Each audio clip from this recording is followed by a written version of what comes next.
کون ہے والا بے سو مروان ادھر لشکر بھی ہتھیار پہن لے فسام ابو ہریرہ فقال واللہ انہ ظلم حضرت ابو ہریرہ پھر وچ پے تے روندے سی فرماندے اور رب دی قسم تو بڑا ظلم بھی ہونا یمنع الحسن ان یدفن مع ابیہ رسول اللہ اپنے نانے دے کول نہیں دفن ہوندے واللہ انہ لابن رسول اللہ صلی اللہ علیہ وسلم رسول دا بچہ دے دل دا ٹکڑا اور ظالم روک دے ثم اتل حسین پھر امام حسین کو گئے فکلمہ وناشر اللہ جا کے انہاں نال گل کیتی تے رب دیاں قسماں دتیاں وقال لیس قد قال اخوک ان خفت فردنی الی مقبرۃ المسلمین کیا تیرا بھرا کہہ نہیں سی گیا جے خطرہ پیدا ہوئے تے پھر رب دا نام نہیں دل تے پتھر رکھ کے قبرستان نوں جنازہ چک لی اس تو من جا انہاں ظالماں کوئی نہیں مننا خون خرابہ ففعل امام حسین رضی اللہ لے گئے فحملوا الى البقیع ولم یشهد احد من امیہ الا سید الناس اینا مدینہ پریا سی بنو امیہ دا کوئی جنازے چ نہیں گیا سوائے گورنر مدینہ دے سید گیا ڈیوٹی ہوندی سی گورنر دی کو جنازہ پڑھاؤن انہاں چوں کوئی جنازے شریک نہیں ہوا صلح لئی پھردے ہے کان امیر المدینہ وہ مدینے دا گورنر سی اس دا کم سی کہ جنازہ پڑھائے اور آلے جی جنازے پڑھے یزید دے پیچھے نمازاں پڑھیاں وہ دین تنگ کردا جویں ہے تنگ کر دی صلح کہہ لو ہے کہ بے ایمانہ کرنا تو کم تسی نہ کہو اسی صلح نہیں کر رہے یہ جھوٹے ہو جاؤ تسی صلح دی پیشکش من لو آپ نہ کرو وہ ذلت ہے کہ تسی کیوں آکھنا صلح جے وہ کہن تے من جاؤ ادھا ہی جڑے جنازے نا کہ جنازے پڑھتے سی نمازاں پڑھتے میرے دا مسئلہ حل کر لو حضرت امام حسین نے سید ابن العاص اگے کیتا جنازے بھی اسے ظالم حاکم نے اگے کرتا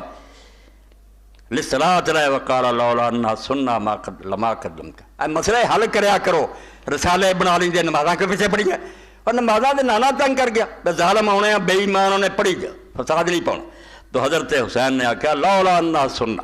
سید اسی جاننے ہیں جو کچھ تو ہے گاں جو سر نہ کر لے اگر یہ سنت نہ ہوندی رسول کریم فرمایا کہ والی موجود پڑھائے تو میں تینوں کدی بھی اگے جنازے تے نہ ہون دیندا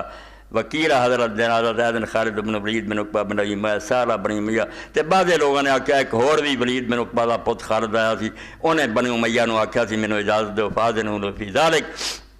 انہوں اجازت دے دو بندے ایک گورنر یا ایک دوسرے دا کیلا مجہول ورنہ انہاں تے جنازہ پڑھنی کوئی نہیں حسن دا اور حضرت ابو ہریرہ رضی اللہ تعالیٰ اسے رو کے جنازہ اسے قبرستان تے مدینے دی گلیاں چاکن کہ لوگو الا ان حب رسول اللہ قد ماتا رسول اللہ دا لال مر گیا چلو دے جنازے شامل ہو اے صلح جدے بارے میں تھوڑے سامنے اختصار تو کم لیا ورنہ ہے ایسا سی کلے کلے تے کئی جمعے ہوندے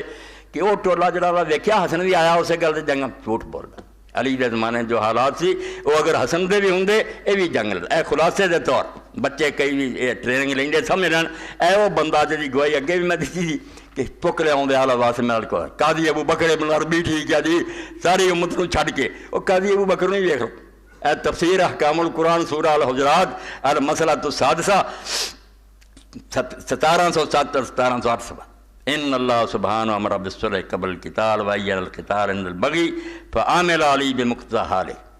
کہ قرآن آندا باغی ٹولے دے خلاف دے اتتے علی نے عمل کیتا اس وی امیر المومنین سی باغی نے فإن قاتل الباغیۃ التی ارادت الاستبداد الامام انہوں نے جنگ لڑی جڑے امام دے مقابلے سرکش ہو گئے معاویہ رضی و نقضہ مارا من الاجتہاد والتحیز عن دار النبوہ ومقرر الخلافہ بفیعۃ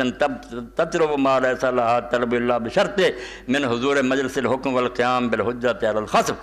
جی قصاص منگدے سی لکھدا قاضی ابو بکر کہ قصاص منگنے دا کوئی طریقہ ہے کہ مرکز جاؤ نہ خلیفے دے پیش رہو وکھرا ایک فوج دا جتھا بنا لو تے للکار دیو بے نہ گواہ لے آنے نہ مقدمہ بندے سانو دے بندے اس کو پھڑے جڑے تو نہ بندے دا کہنو علم نہ فرمایا امیر المومنین دے اجتہاد نو ختم کر رہا ہے کہ پہلا حکومت منو کوئی گواہ لے آؤ کسی دے پتہ لگے قاتل کون ہے تو فرمایا ولو فعلوا ذلک ولم يقدر من محتاج الى مجادلہ جے انہاں دیاں نیتاں نیک ہوندیاں علی کو جاندے مقدمہ لڑدے نہ انصاف کراوندا قصاص کسے جنگ دی لوڑ نہ پیندی فین الکافۃ کان تخل امت آپ ہی پھڑ کے لا دیں کہ لے تو عدل نہیں کرتا جو قانونی طریقہ سے ادھر آئے نہیں لشکر لے کے شہراں جا کے لڑائیاں شروع کر دی